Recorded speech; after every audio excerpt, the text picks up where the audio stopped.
When Fate Stay Night aired on Animax in 2007, the concept of having heroes from different culture and history summoned to a fight in a war to acquire the Holy Grail, which basically works like a genie in a bottle, but not really, left me as a kid who barely knows world history like, what's a Holy Grail? Wait, is King Arthur the lady? But more than anything, it got me interested and actively searched for the actual legends and myth of the heroes in the show.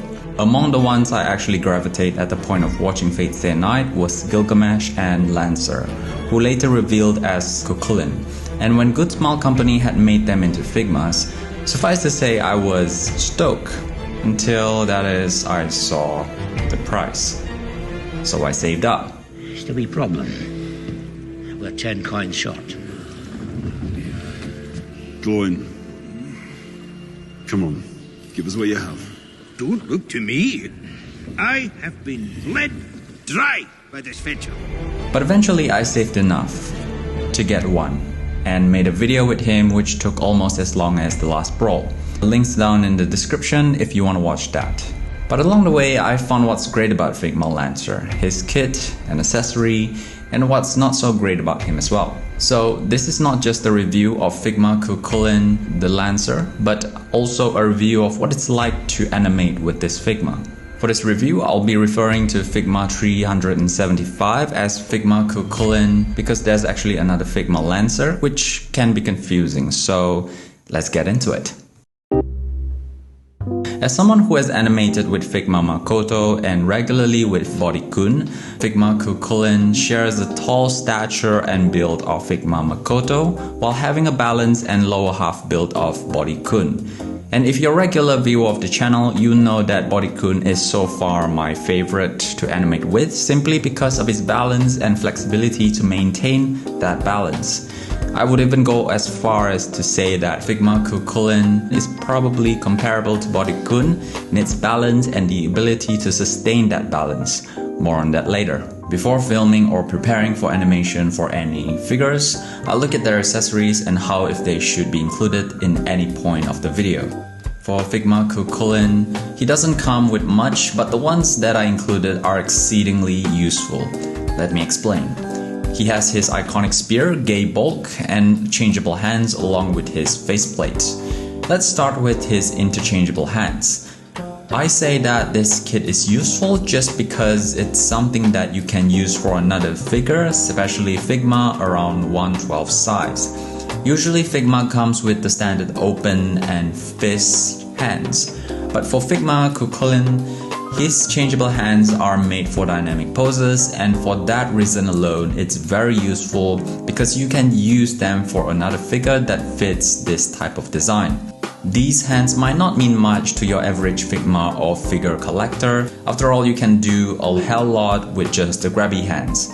What this little addition allows you to do is to show the little details, especially if you're animating with them. As for Gae Bulg, my initial impression of it that it's probably prone to breaking. I mean, just look how thin it is. And it's quite long, it's almost the size of a regular pen or pencil.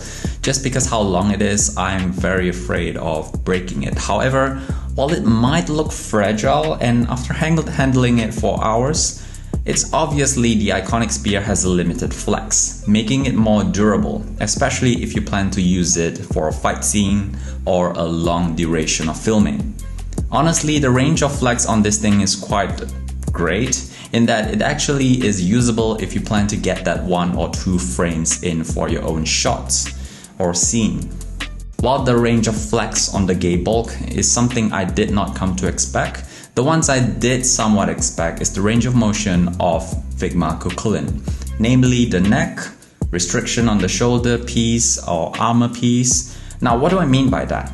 Despite having an all-round great articulation, Figma Cú Chulainn has a case of the stiff neck when looking down and has no range of neck motion when looking up or to the side.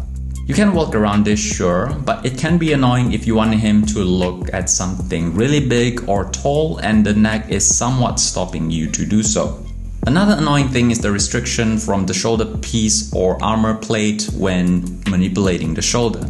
The details on the shoulder armor piece is phenomenal, but like the real thing, if you ever wore one yourself, I don't know, for cosplay or something, you'll know that you can't raise your arm all the way up. If you do, the armor piece will pop off, at which point I took this out so I can raise his arm correctly. But don't worry, it can be popped back in without any issues, but still be careful if you plan to do so. Now I talk about the things that I kind of expect and find ways to work around it. But one other thing I wasn't expecting is the extended range of motion in the elbow and feet, which is perfect for complex key poses. I will cover the extended feet on the lower part in a moment, but I really want to focus on the elbow, specifically this cavity right here.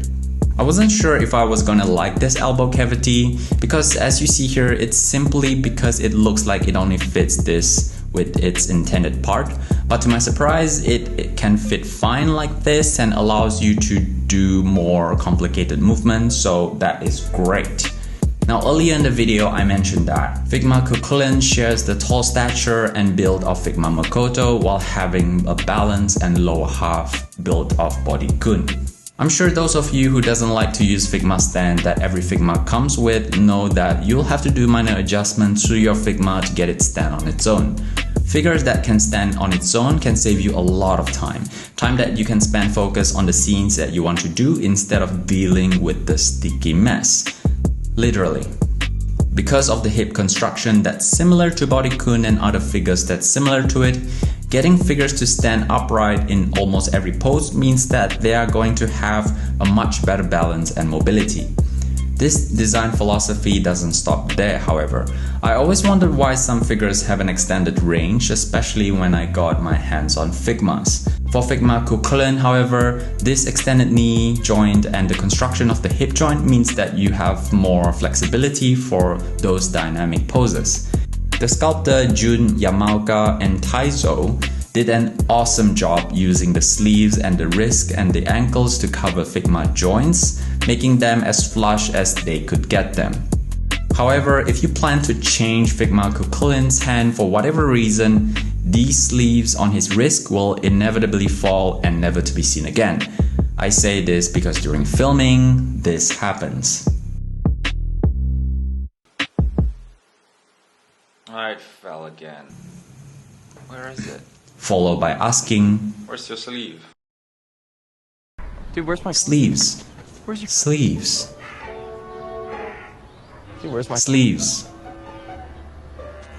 Where's your Sleeve. To be clear, I understand the design decision of this, and these sleeves are built to be slightly loose as a way to cover and make the joints seem flush, and having it loose means that they don't have any friction when you handle them in any way, but if you plan to change his hand on the regular, watch out for these sleeves. They are tiny, and because they are round shape, they can roll pretty easily.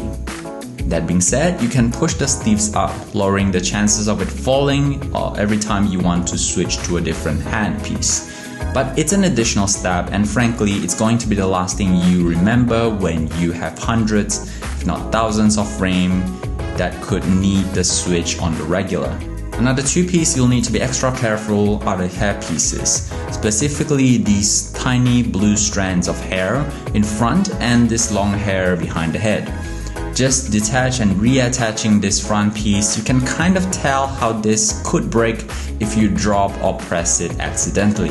Same goes to the back piece. While you won't be detaching this one anytime soon, if you own Figma Cú Chulainn, it is a thin piece of plastic that feels easily broken despite having some sort of flexibility on them. Overall, Figma Cú Chulainn is a great Figma to work with, and the sculptors did a really amazing job, especially when making him look phenomenal in his iconic poses or at any pose you have in mind. As for animating with Figma Cú Chulainn, just watch out for the sleeves and hope you don't lose these little things. That's it. If you stayed this far in the video and enjoy them, don't forget to hit the like button, and if you want to see more of my work, you can do so with the subscribe button. If you do have Figma Cú Chulainn or on the fence about getting him, let me know what you think, and if you just want to make fun of how I say Figma Cú Chulainn incorrectly, just let me know down in the comments. To check out the video I made with Figma Cú Chulainn, here it is on the left. If you want to see the editing time-lapse of 4 to 5 hours for the bullet time sequence, here it is on the right if you want to watch that, or watch it again if you already have. It always helps out. I hope this video finds you somewhat useful, and I'll see you next time. Take care.